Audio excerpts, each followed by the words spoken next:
प्रधानमंत्री नरेंद्र मोदी को कट्टरपंथी माना जाता है। आज के समय में मोदी जी की छवि एंटी मुस्लिम के तौर पर बनी हुई है।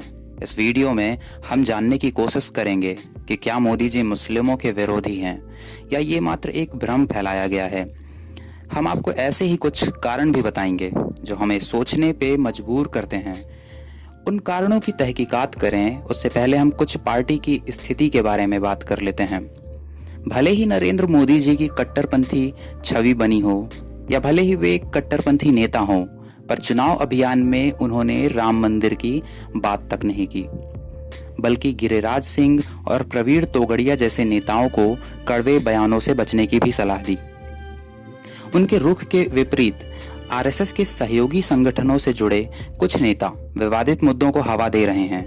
जैसे विहिप नेता अशोक सिंघल ने दावा किया कि दिल्ली में 800 साल बाद गौरवशाली हिंदू शासन करने आए हैं। दिल्ली जब चली गई तो दिल्ली आज तक हिंदू समाज के हाथ में वापस हिंदू स्वाभिमानियों के हाथ में नहीं आ पाई। आज पहली बार हिंदू स्वाभिमानियों के हाथ में 800 वर्ष के बाद दिल्ली की सत्ता स्थापित हुई है। साध्वी निरंजन ज्योति और योगी आदित्यनाथ के तीखे तेवरों के बीच साक्षी महाराज का नाथूराम गोडसे के महिमा मंडन का बयान आया। मुझे लगता है कि नाथूराम गोडसे भी एक राष्ट्रभक्त था और महात्मा गांधी जी ने भी राष्ट्र के लिए बहुत कुछ किया। तो लोगों का अपने तरीके से सोचने का तरीका है। मनाया जा रहा है कि नहीं मनाया जा रहा है इसकी जानकारी मुझे नहीं है, इसलिए उस संदर्भ में कोई टिप्पणी नहीं करना चाहूंगा। आखिरकार तो उसके दिल में भी दर्द था और उसका उस समय का जो स्टेटमेंट है वो मुझे लगता है कि राष्ट्रभक्ति से ही ओतप्रोत था।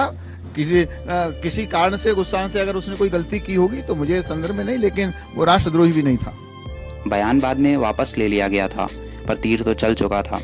इधर उत्तर प्रदेश के राज्यपाल राम नाईक ने कहा कि अयोध्या में राम मंदिर जल्द से जल्द बनना चाहिए।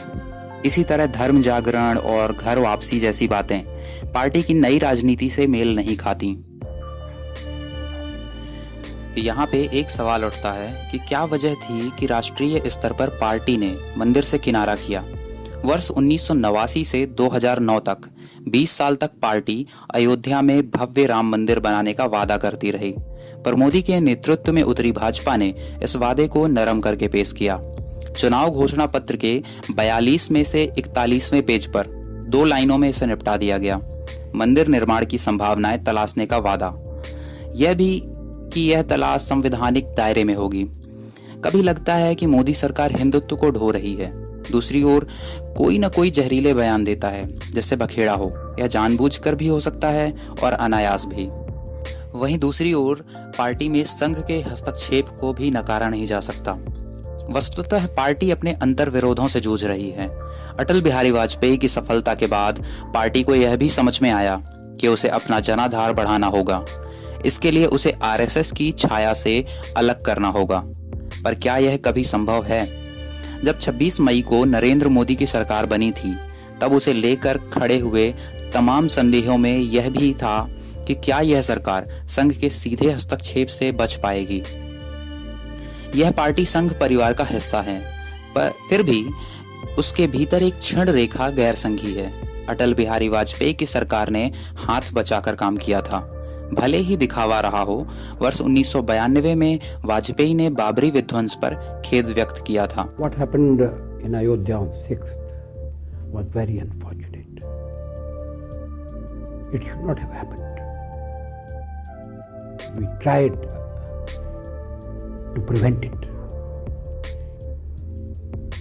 but we did not succeed. We are sorry for that. बेशक यह संघ का संगठन है, पर श्यामा प्रसाद मुखर्जी का पहला अध्यक्षीय भाषण गुरु गोलवलकर की स्थापनाओं के मुकाबले उदार और असांप्रदायिक था।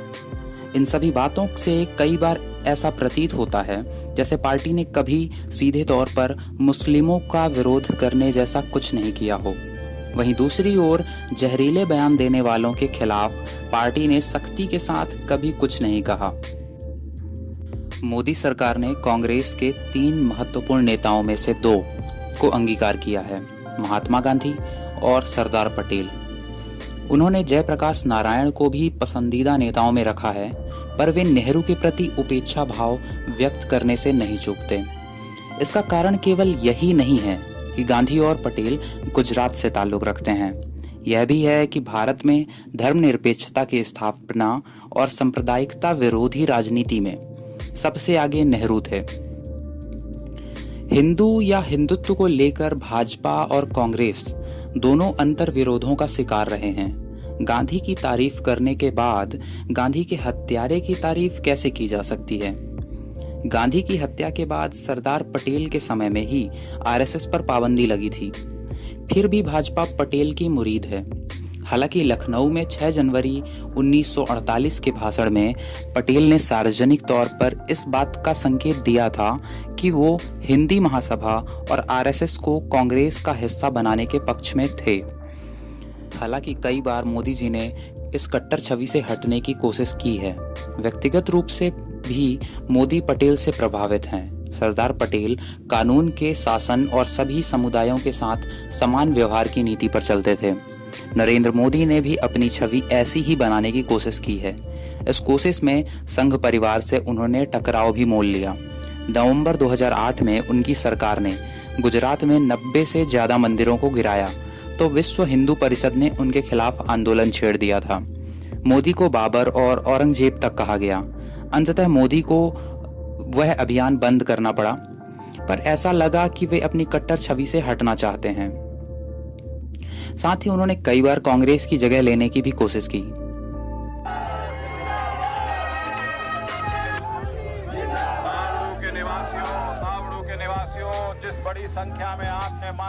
भाजपा की इच्छा राष्ट्रीय राजनीति में कांग्रेस की जगह लेने की है, जबकि कांग्रेस ने हिंदू बहुसंख्यकों को साथ लेने की कई बार कोशिशें की।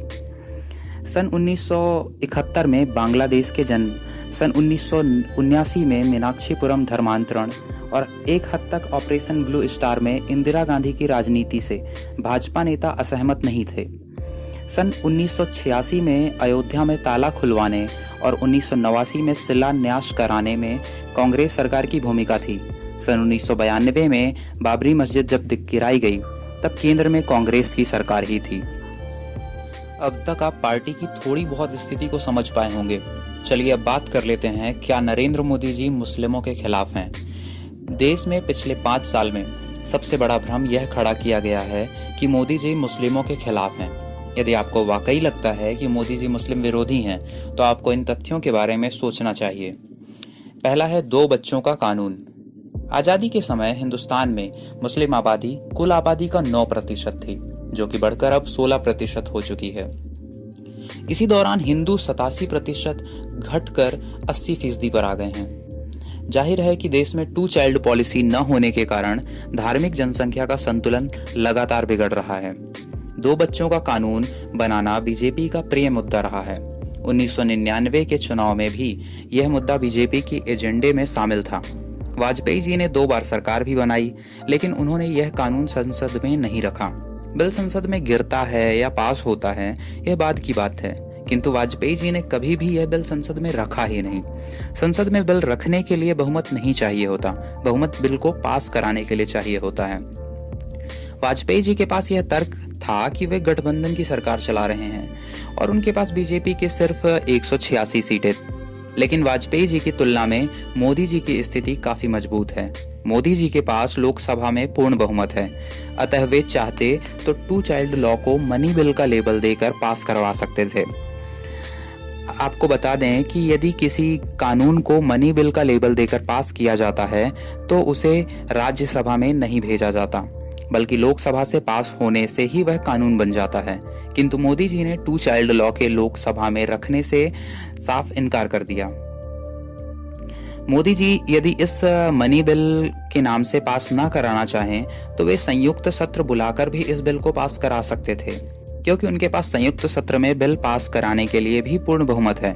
बढ़ती जनसंख्या देश की सबसे बड़ी समस्याओं में से एक है, किंतु फिर भी मोदी जी ने इस कानून को पास न कराने का फैसला किया, क्योंकि इस कानून के आने से यह संदेश जाता कि मोदी जी मुस्लिम विरोधी हैं। यदि वे मुस्लिम विरोधी होते तो इस बात की परवाह ना करते और 2 चाइल्ड लॉ लागू कर देते, पर उन्होंने इसे पास नहीं करवाया। बांग्लादेशी घुसपैठ। ठीक यही बात 2 करोड़ मुस्लिम बांग्लादेशी घुसपैठियों को देश से बाहर खदेड़ने पर भी लागू होती है। 1990 से ही यह विषय संघ के और बीजेपी के भी एजेंडे में एक अहम मुद्दा रहा है। तब बीजेपी नेताओं को ऐसा अभ्यास हो गया था कि माइक मुंह के सामने आते ही वे कुछ बोलें ना बोलें, पर राम मंदिर, 2 चाइल्ड लॉ, समान नागरिक संहिता और बांग्लादेशी घुसपैठ के बारे में अवश्य बोलते थे। तब गृह मंत्री रहते हुए आडवाणी जी ने संसद में कहा था कि देश में लगभग 2 करोड़ अवैध बांग्लादेशी घुसपैठियों के होने का आकलन है, पर वाजपेयी जी ने इन्हें देश से बाहर खदेड़ने का कानून नहीं बनाया और ना ही इसे कभी संसद में रखा। आपको बता दें कि इन 2 करोड़ मुस्लिम घुसपैठियों को खदेड़ने के लिए संसद में कोई बिल लाने की भी जरूरत नहीं है। पीएम अपने कार्यकारी शक्तियों का प्रयोग करके भी इन्हें भारत से खदेड़ सकता है। इसके लिए उन्हें सिर्फ एक गैजेट नोटिफिकेशन निकालना है। मोदी जी ने लोकसभा चुनाव में अपनी रैलियों में कई बार इस बात पर काफी जोर देकर कहा था कि 15 मई को बांग्लादेशी घुसपैठियों को देश से बाहर जाना होगा, किंतु पीएम बनने के बाद उन्होंने बांग्लादेशी घुसपैठियों को देश से बाहर निकालने के लिए नोटिफिकेशन निकालने से मना कर दी। इतना ही नहीं, उन्होंने रोहिंग्या मुसलमानों को भी खदेड़ने के लिए नोटिफिकेशन नहीं निकाला, बल्कि उन्हें बसने दिया। सिर्फ मोदी जी के कार्यकाल में लगभग 40,000 रोहिंग्यों को बसाया गया है। बांग्लादेशी घुसपैठिए भारत की आंतरिक सुरक्षा के लिए बहुत बड़ा खतरा हैं।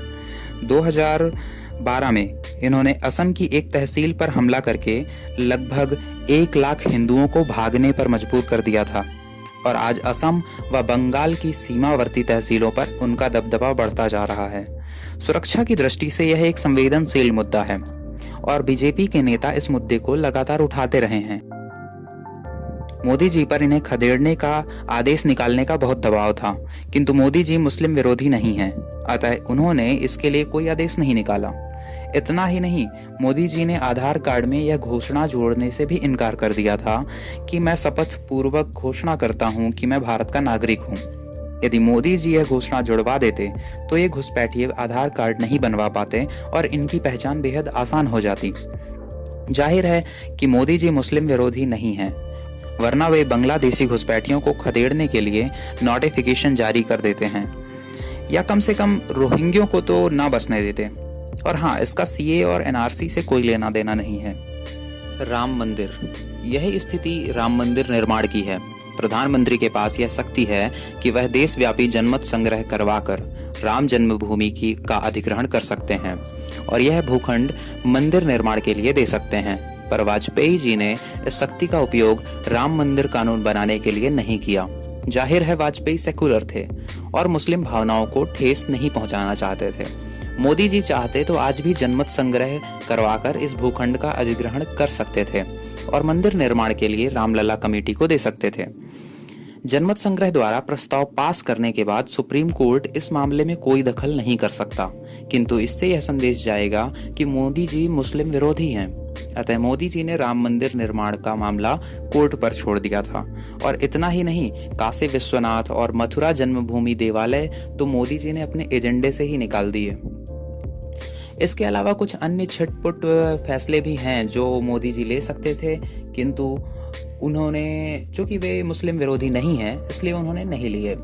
जैसे कि गौ हत्या में कमी लाने के लिए भी उन्होंने कानून बनाने से इनकार कर दिया और उनकी अनुमति से बीजेपी सांसद उदित राज ने इस तरह के बयान दिए कि दलितों को गौमांस का अवश्य सेवन करना चाहिए। उन्होंने पिंक रिवॉल्यूशन को रोकने के लिए भी कोई कानून पास नहीं किए, जिससे भारत से मीट का निर्यात लगातार बढ़ रहा है। तो फिर उपरोक्त तथ्य इस बात की पुष्टि करते हैं कि मोदी जी मुस्लिम विरोधी तो कतई नहीं है, किंतु प्रश्न यह है कि फिर मोदी जी के बारे में देश में इतने बड़े पैमाने पर यह भ्रम कैसे फैला कि मोदी जी मुस्लिम विरोधी हैं, और यह भ्रम किसने फैलाया? इस बारे में मेरा मत यह है कि दरअसल मीडिया में उन उकसाने वाले सांप्रदायिक बयानों और भाषणों को बेहद उछाला जाता है, जिससे जनमानस पर इस तरह की छाप बने कि मोदी जी मुस्लिम विरोधी हैं, और मीडिया द्वारा उन तथ्यों पर खामोशी बरती जाती है, जिससे यह बात निकल कर आए कि असल में मोदी जी मुस्लिम विरोधी नहीं है। मोदी जी और उनके मंत्रियों के जेस्चर भी इस तरह के होते हैं जिससे जनता को यह भ्रम बना रहे कि नरेंद्र मोदी मुस्लिम विरोधी हैं। यह भ्रम को बनाए रखना भी मोदी जी की सबसे बड़ी कलाकारी है, कह सकते हैं। यदि यह भ्रम टूटता है तो मोदी जी करोड़ों की संख्या में हिंदू वोट गंवा देंगे, क्योंकि तब हिंदू हितों के रक्षक किसी ऐसे नेता की तलाश शुरू कर देंगे जो वास्तव में भारत में इस्लाम के बढ़ते गैर वाजिब प्रभाव को कम करने के लिए कानून पास करवा सकते हैं। यह वीडियो आपको कैसा लगा, इस बारे में आप अपनी राय जरूर बताएं। क्या आपको लगता है कि मोदी जी मुस्लिम विरोधी हैं, या फिर ऐसी केवल छवि बनाई गई है जिससे वो ज़्यादा से ज़्यादा वोट गेन कर सकें? हमें कमेंट में ज़रूर बताइएगा। यह वीडियो देखने के लिए आपका बहुत बहुत धन्यवाद।